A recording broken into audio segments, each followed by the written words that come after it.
कुंदकेश्वर महादेव एक नाम ही काफी है। जो दवाई तुम्हारे शरीर को ना लगे, जो औषधि तुम्हारे शरीर को ना लगे, तुम खाते खाते बहुत समय हो गया, दवाई काम नहीं कर रही, तुम्हें ऐसा लग रहा है कि मेरे ऊपर दवाई का असर ही नहीं हो रहा, मैं तो ठीक ही नहीं हो रही, तो कुंदकेश्वर महादेव का नाम लीजिए। कुंदकेश्वर दवाई वही, डॉक्टर वही, बस उस दवाई को कुंदकेश्वर का नाम लेकर खाकर देखिए, वो दवाई असर करना प्रारंभ करेगी।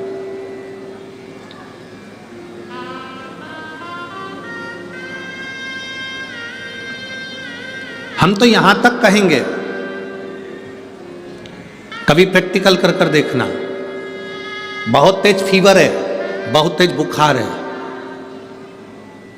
शिवजी पे चढ़ा हुआ जल, एक वस्त्र गीला करा हुआ, कुंदकेश्वर महादेव के नाम से उस गीले वस्त्र को, जिसके शरीर में बहुत फीवर है, उसके शरीर पर उस कपड़े को एक बार अच्छे से कुंदकेश्वर महादेव का नाम लेकर फेर दीजिए। आधा घंटा या 1 घंटा लगेगा, मेरा कुंदकेश्वर महादेव फीवर को उतार ही देगा। प्रैक्टिकल कर कर देखना कि सीवर वाला महाराज झूठ तो नहीं बोल रहा। प्रयास करते रहना चाहिए, प्रैक्टिकल करते रहना चाहिए। कहीं सीवर वाला महाराज झूठ तो नहीं बोल रहा है, ये प्रैक्टिकल करो कि वो झूठ तो नहीं बोल रहा। और पत्र तुम्हारे भेज देना लिख कर कि आपने झूठ बोला, हमने फीवर देखा था।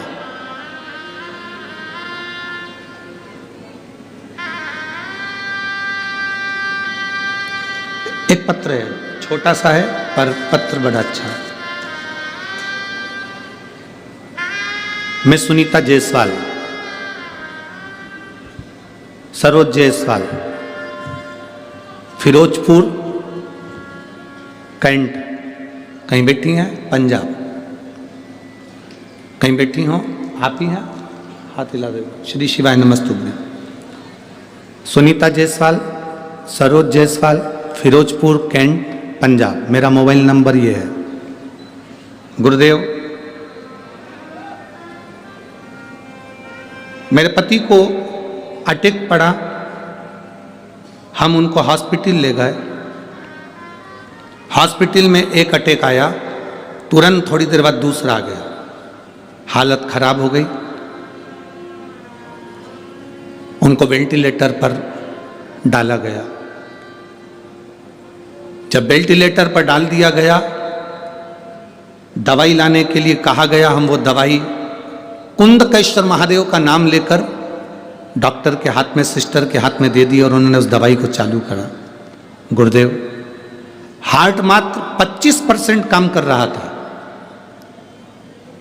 डॉक्टर के हिसाब से हम ना तो उनको पानी पिला सकते थे शिव जी का चढ़ा हुआ, ना हमको बेलपत्र दे सकते थे। अब घबरा गए कि वेंटिलेटर पे दें क्या। सीवर वाला महाराज तो कहता है कि शंकर पे चढ़ा हुआ पानी लोग पीते हैं तो रोग मुक्त होता है, बेलपत्र खाते हैं तो रोग मुक्ति होती है। अब ये वेंटिलेटर पे ना हॉस्पिटल में डॉक्टर जाने दे रहा है और ना हम कुछ दे सकते हैं, करें क्या। जो दवाई डॉक्टर ने लाने को कही थी, उसी दवाई को कुंदकेश्वर महादेव का नाम लेकर हमने दिया।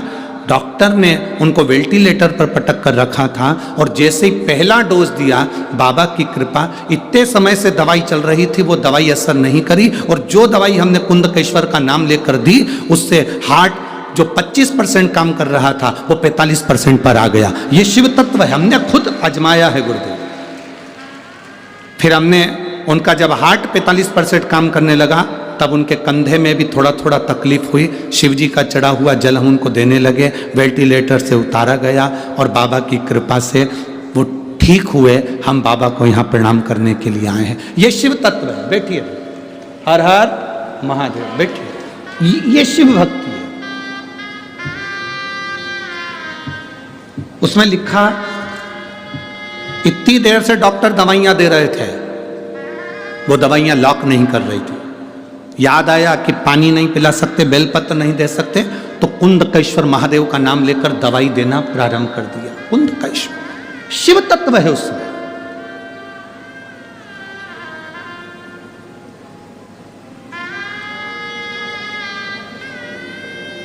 कई लोग कहते हैं ये व्हील चेयर पे चलते हैं। व्हील चेयर पर इनके घुटने काम नहीं करते, कमर काम नहीं करती, पीठ काम नहीं करती, व्हील चेयर पर चलते। हम कहते हैं तुम अपना ध्यान रखो। बरसात में सुबह उठने के बाद जब तुम पानी पीते होगे, व्हील चेयर पर बैठा हुआ व्यक्ति भी पानी तो पीता होगा ना। अगर पानी पीते होगे तो उस पानी को गिलास में पीने की जगह थोड़ा सा हाथ में ले और कुंदकेश्वर महादेव का नाम लेकर उसका आचमन करना प्रारंभ तो करो। 2-4 दिन कर कर देखना, तुम में वो बल मिलेगा, तुम्हें ऐसा लगने लगेगा कि अब मैं खड़ी हो सकती हूँ और चल सकती हूँ। जो दवाई खाते आए हो वो खाओ, जो ट्रीटमेंट कराते आए हो आओ, जैसा करते आए हो वैसा करो, पर उसमें कुंदकेश्वर महादेव की भक्ति का बल बढ़ना चाहिए। उसमें एक विश्वास।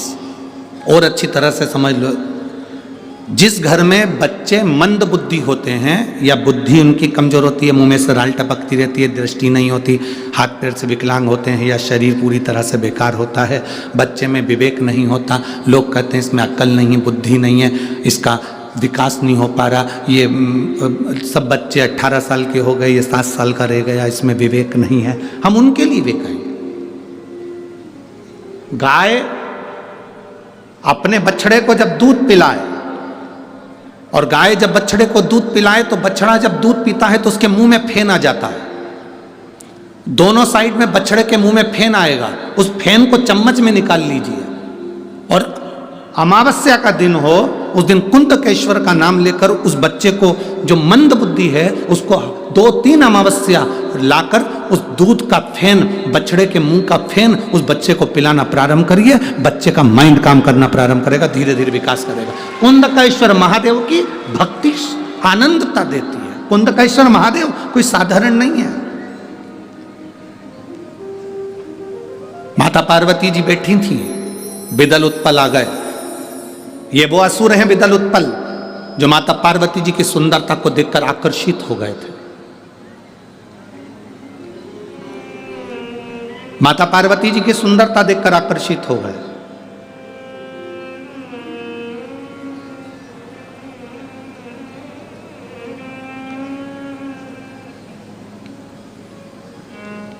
देवता और असुर, इनमें एक अंतर भारी होता है। देवता बगीचे में लगे हुए फूल को देखकर खुश हो जाते हैं और असुर उस फूल को तोड़कर कुचल देते हैं। कोई सुंदर दिख रहा है ना, उसको देखकर प्रसन्न हो, मना नहीं है, पर उसकी सुंदरता को कुचलने का कार्य ना करें। उसकी सुंदरता को कुचलने का कार्य ना करें।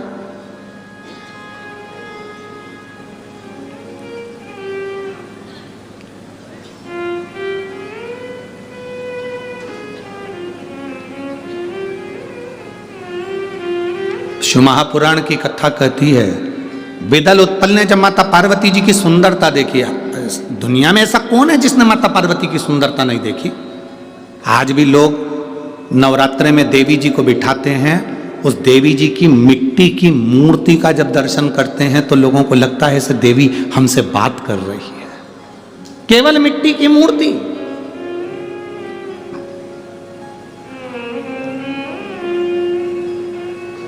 तुम्हारे भटिंडा में बहुत मंदिर होंगे, सारे मंदिर में घूम लेना, एक देवी जी का मंदिर है, उस मंदिर में चले जाना। दुर्गा जी का मंदिर, देवी जी का मंदिर, माता रानी का मंदिर, उस मंदिर में जाना।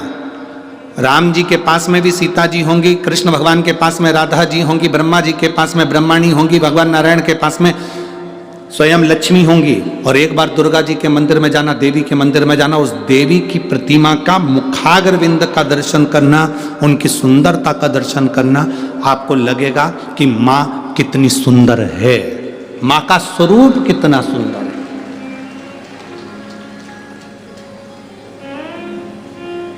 तैतीस कोटि देवी देवता भी माता पार्वती जी की सुंदरता का गुणगान गाते थे। पार्वती मैया किसी ब्यूटी पार्लर में नहीं जाती थी।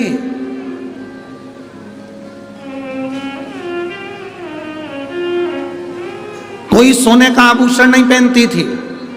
उनके पिता हिमालय राज ने उनको सोने के आभूषण दिए थे, दहेज में बहुत कुछ दिया था, पर नहीं पहनती थी। दहेज तो इतना दिया था, हिमालय राज ने इतना दहेज दिया था, इतना दहेज दिया था, इतना दहेज दिया था कि माता पार्वती जी के 7 बार अवतार हो जाएं तो इतना दहेज हिमालय राज ने माता पार्वती जी को दिया था कन्यादान में।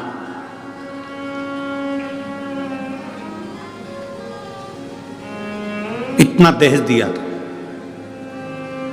जब विदा होने लगी, शंकर भगवान ने पार्वती जी से कहा चलें? पार्वती जी बोली चलो।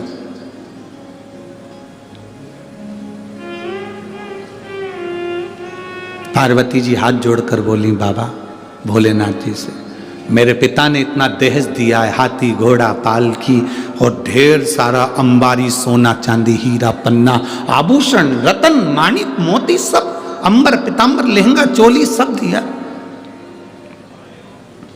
शिव जी ने कहा कि अभी यहीं रहने दो, तुम हमारे साथ पहले कैलाश पे चलो, वहां रखने की अगर व्यवस्था हो तो ले चलना, वहां अगर रखने की व्यवस्था हो तो ले जाना, मना क्या है? पिताजी का ही तो घर है, रखे रहने दो।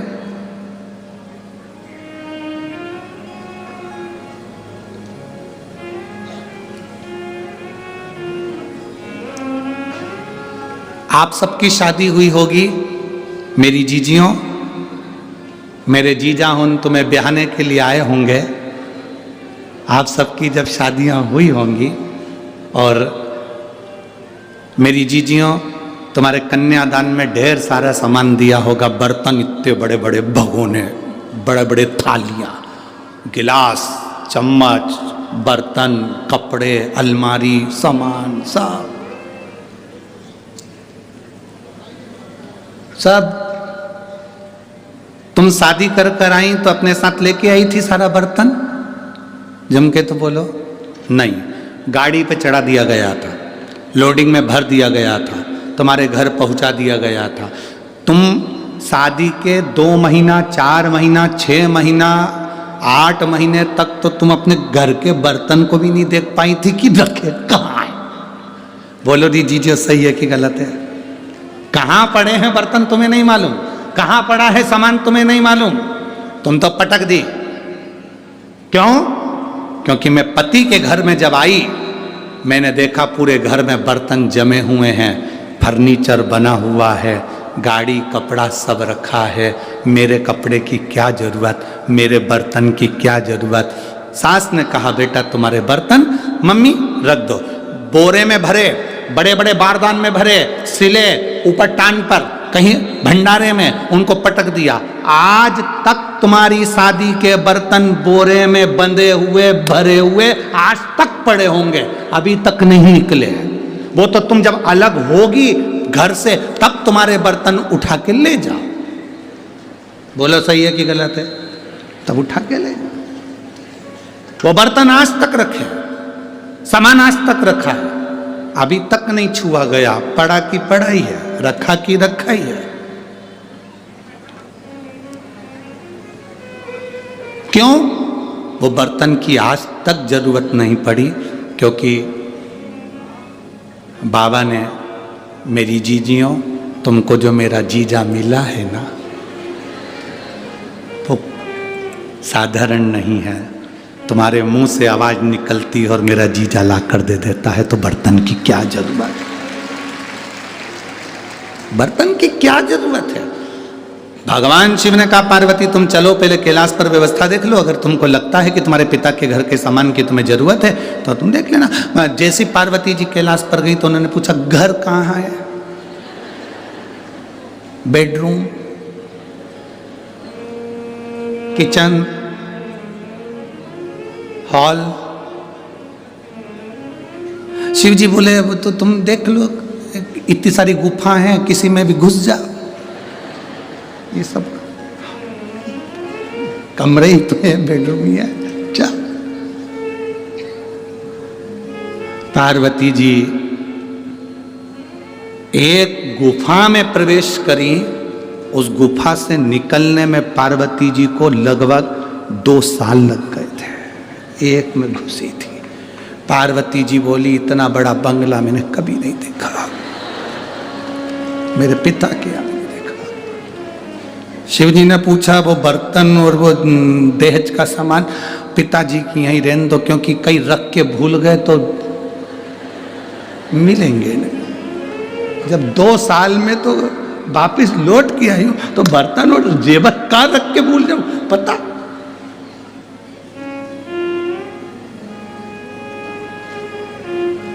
कभी कभी तो ऐसा, एक बार हैदराबाद में कथा करने गए, और हैदराबाद कथा करने गए तो अभी तक हमारी तो इतनी हैबिट में नहीं था कि भैया बिना बाल्टी और डब्बे के नहाए।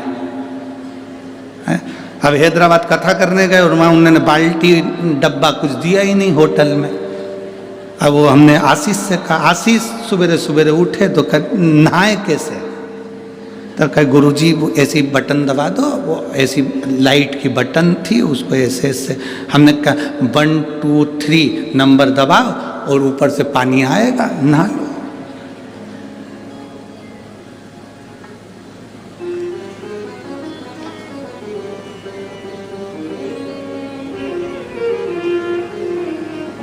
पर दिल को सुकून नहीं मिला, नहा जरूर ली है, नहाए जरूर पर सुकून नहीं मिला। और सुकून भगवान गजब की होटल है। अब हमने कहा आशीष साबुन, अब उनने ऐसे दीवार में 2 डब्बे रख रखे थे, उसमें कुछ भरा हुआ था, ऐसे दबाओ दिख रहा है बहुत पुथा।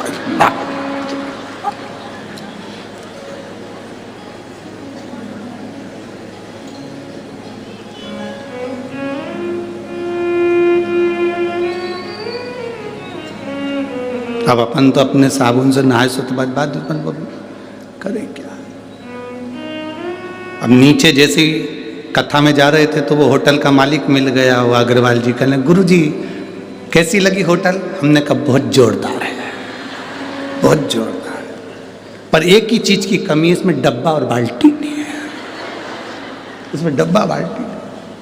तुम्हें हैदराबाद की कथा अगर टीवी पे डली हो तो हमने उसमें भी ये प्रसंग कहा है कि भाई डब्बा बाल्टी तो दो, भले कछु नहीं दो।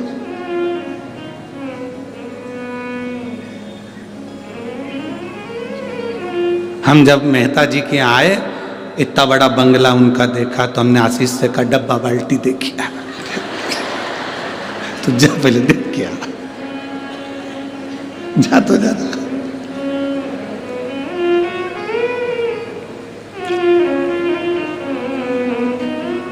पर आनंद है वो, पंजाब पंजाब है, बठिंडा बठिंडा है वो, आनंद है। आज तो हमारे मेहता जी के बेटे का जन्मदिन भी है, क्या नाम है उसका, पद्म का। कहाँ है बेटा है पद्म, आओ इधर आओ, पधारो आओ। आज इनका हैप्पी बर्थडे टू यू है, जोरदार ताली बजाकर स्वागत करिए पद्म जी का। एक माला दे बाबू।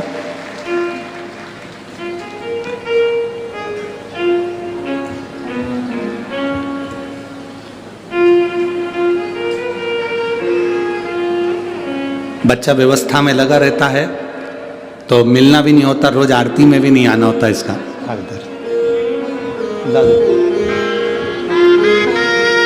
एक बार जन्मदिन की बधाई इस बालक को, जोरदार ताली बजाता।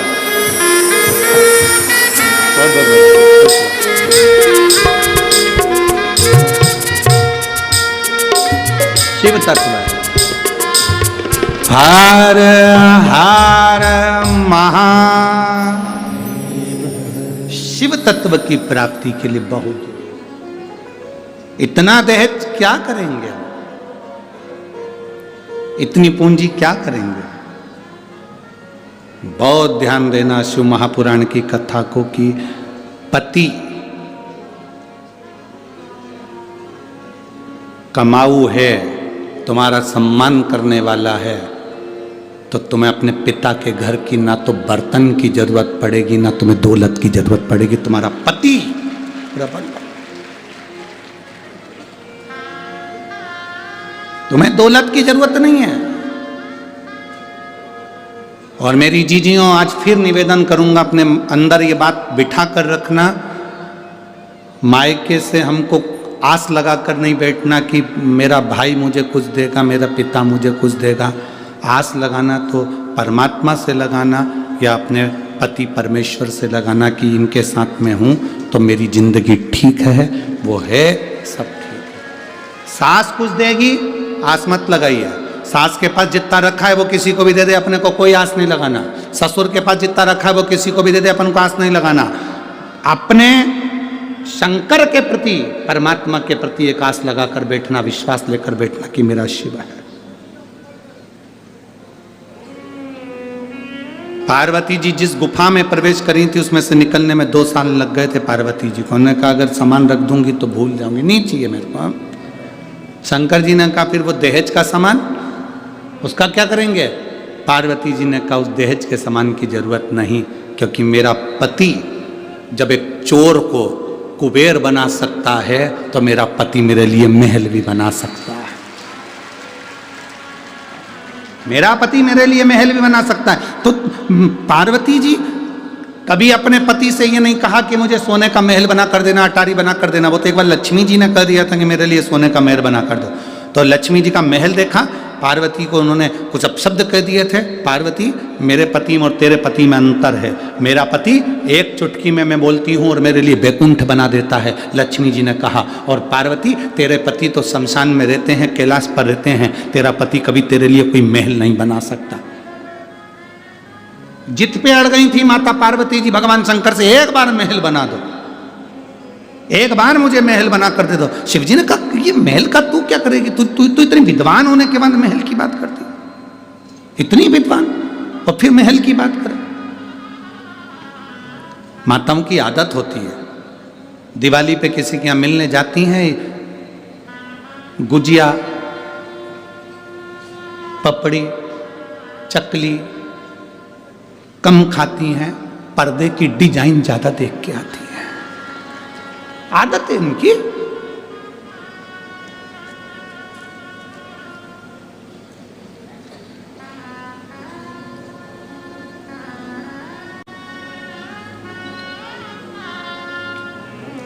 देख लिया, अब मुझे सोने का महल चाहिए। बस एक बार जिद करी थी माता पार्वती जी ने शंकर जी से, मुझे सोने का महल चाहिए।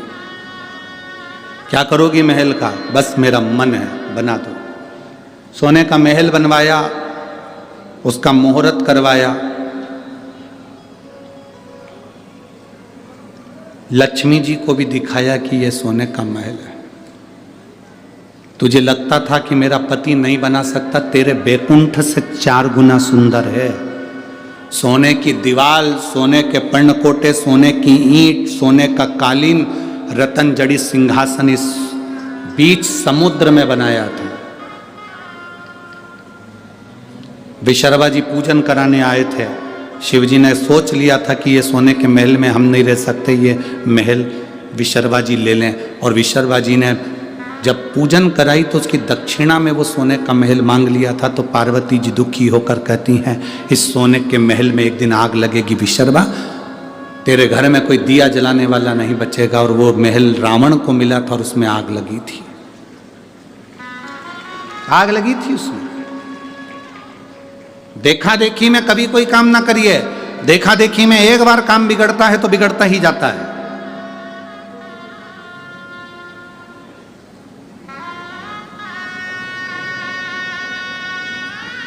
एक बार राम जी महाराज जब लंका से वापिस आ गए, सिंहासन पर बैठ गए, ससुर जी आए जनक जी।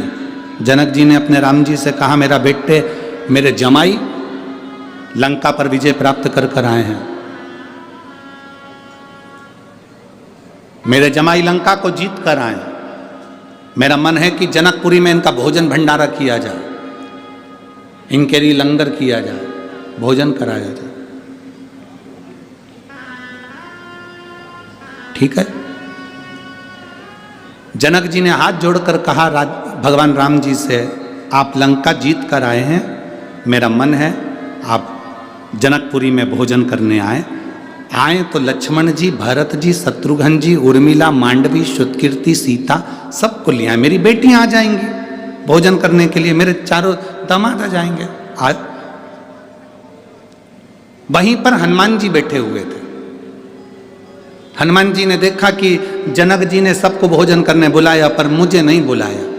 हनुमान जी जनक जी के पास में पहुंचकर ऐसे ऐसे हिलने लगे।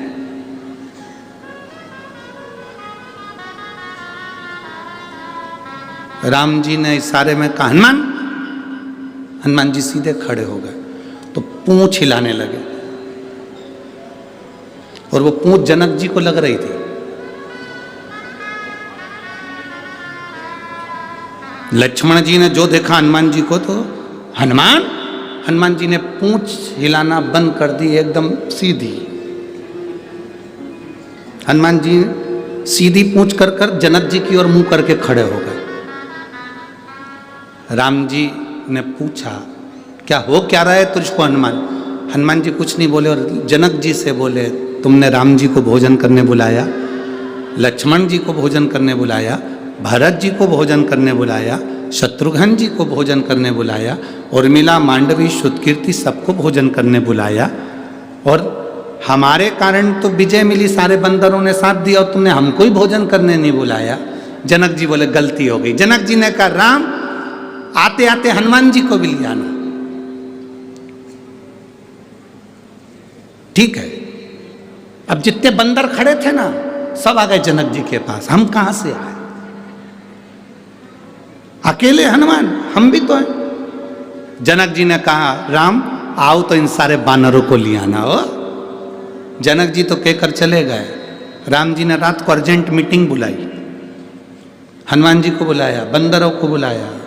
हनुमान जी से कहा देख हनुमान, शादी होने के बाद पहली बार मैं ससुराल में जीने के लिए जाऊंगा, भोजन करने जाऊंगा, मेरी इज्जत मत गिरा देना। तुम बंदर हो, ध्यान रखना, आराम से बैठकर खाना। जितने बंदर जा रहे हैं इन सबको समझा दे। हनुमान जी ने कहा तुम चिंता मत करो, जैसे तुम्हारी ससुराल वैसे हमारी ससुराल, तुम टेंशन मत लो, रत्ती भर भी गड़बड़ी नहीं होगी। सारे बंदरों को हनुमान जी ने आधी रात को मीटिंग बुलाई, मीटिंग बुला करके दिया देखो रे बंदरों, जैसे मैं खाऊं वैसे खाना, जैसे मैं बैठूं वैसे बैठना, जैसा मैं करूं वैसे करना, मुझे देखते रहना और आराम से खाते रहना। ठीक है? बंदरों ने कहा बिल्कुल चिंता मत करो। हनुमान जी बोले राम जी की ससुराल है इसका ध्यान रखना। सारे बंदर बोले तुम चिंता मत करो, जैसे राम जी की ससुराल वैसे हमारी ससुराल, आप चिंता मत करो। सब गए। इधर राम लक्ष्मण भरत शत्रुघ्न सब बैठ गए, उर्मिला मांडवी श्रुतकीर्ति सीता सब बैठ गई। उधर सामने हनुमान जी और उनकी पूरी बंदर सेना बैठ गई। चांदी की थाली, सोने के कटोरे, पूड़ी सब्जी भजिया पकोड़ा गुलाब जामुन इमरती सब आया। बाद में आया लेसुए का अचार, गोंदे का अचार। यहाँ क्या बोलते हैं, लेसुआ की गोंदा? वो गोल गोल आता है, गोंदा बोलते हैं, लेसुआ बोलते हैं, जो भी बोलते हो। गोंदे का अचार आ गया।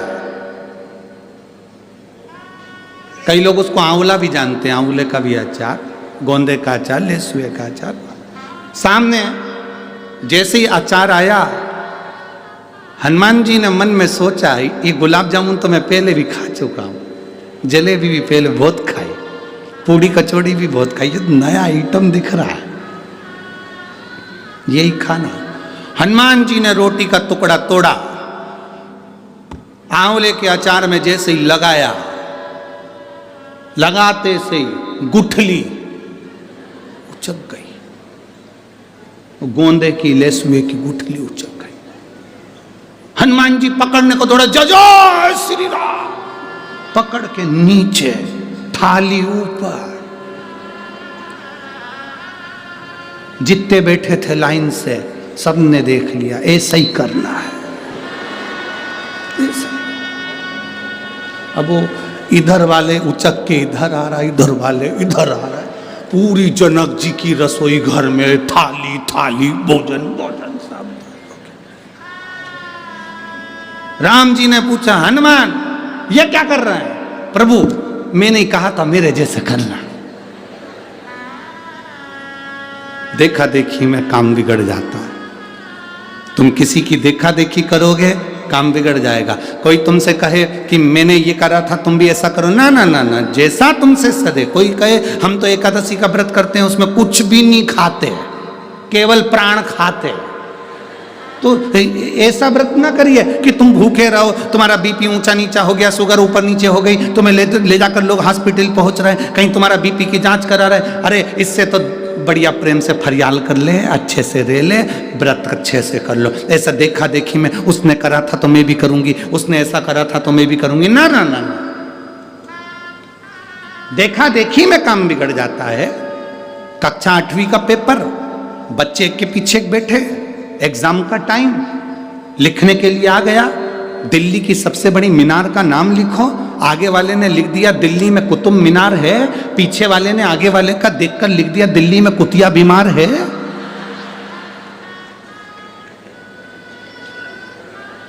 मालूम उसको भी था कि दिल्ली में कुतुब मीनार है, पर देखने के चक्कर में उसने लिख दिया दिल्ली में कुतिया बीमार है। गड़बड़ हो गया ना, देखा देखी में गड़बड़ हुआ है। कभी देखा देखी नहीं करना। कोई तुमसे कहे मैं तो सवेरे 4 बजे से उठ के शंकर जी के मंदिर जाती हूँ, उससे कह देना तू जा, मेरे से नहीं पड़ेगा। तुम तो आराम से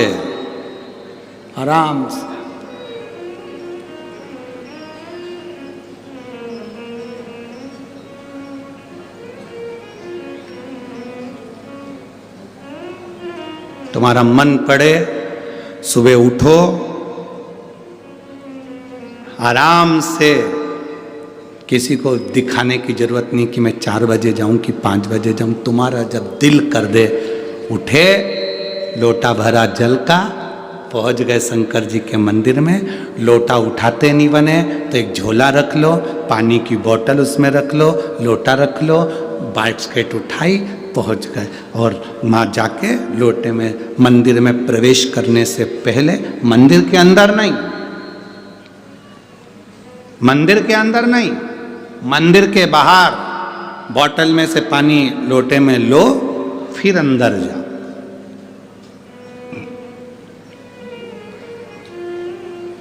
मंदिर में नहीं। कई लोगों की आदत होती है मंदिर के अंदर जाके लोटे में पानी भरते हैं, फिर भगवान को ना ना। आप में से कितने लोग हैं जिनके घर में मेहमान आते हैं,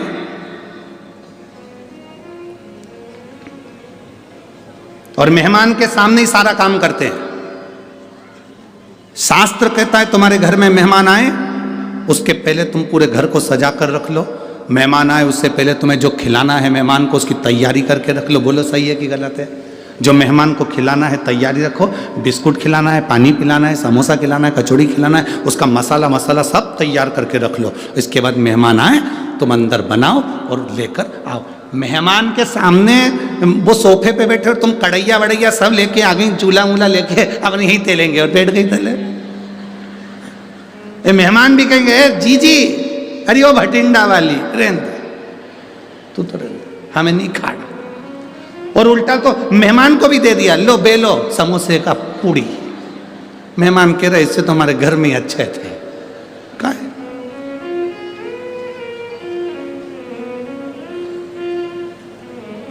कई लोगों की आदत रहती है मेहमान के, इतने परेशान हो जाते। एक व्यक्ति तो इतना परेशान हो गया था, मेहमान से इतना परेशान हो गया कि उसने अपनी 3 लड़की थी, तीनों लड़की का नाम अलग अलग रख दिया।